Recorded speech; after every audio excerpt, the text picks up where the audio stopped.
Premier souvenir de musique, je me rappelle lorsque j'étais gamin, j'étais super têtu, alors mon père m'a envoyé chez un oncle au village afin qu'il me donne une éducation traditionnelle et une véritable éducation. Et cet oncle ne riait jamais. Lorsque nous sommes arrivés, mon petit frère et moi, il nous a dit « Sachez qu'ici, je ne vais pas vous donner à manger, je vais vous apprendre à cultiver le plantain, je vais vous apprendre à chasser, je vais vous apprendre à pêcher. » Et cet oncle-là, qui ne souriait jamais et qui ne voulait jamais nous trouver juste assis à ne rien faire, aimait les gens qui travaillaient parce qu'il pensait qu'il était impossible de s'ennuyer.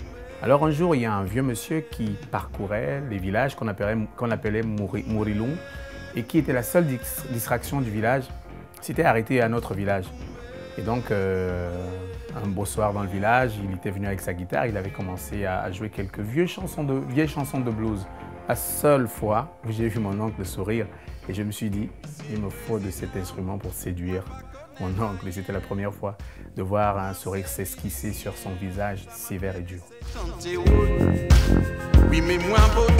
Mon oncle, une fois à la chasse, me dit, après avoir entendu un oiseau chanter, me dit, à chaque fois que tu vas entendre cet oiseau, sache qu'à ce lieu se trouve un serpent venimeux.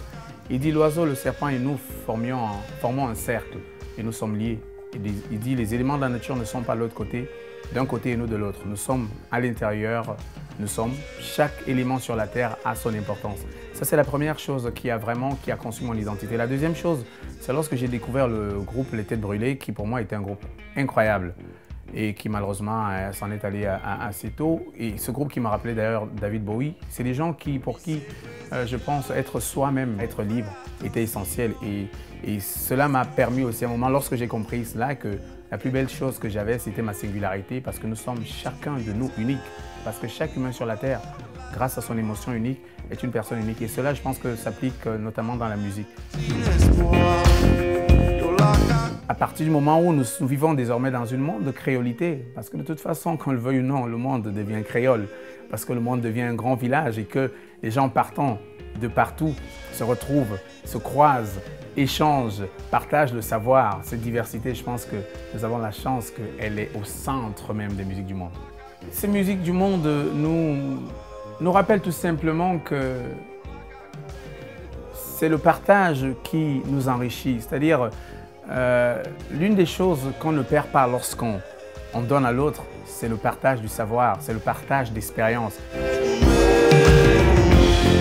Cela nous rappelle à une chose essentielle qui est l'amour que nous avons en chacun de nous et pour lequel nous vivons et qui est dans notre ADN. Et c'est celui-là que nous devons partager. Et la diversité, pour moi, est une espèce d'entonnoir qui nous mène vers le même centre parce que nous sommes un. Alors je vous dis tous, au son.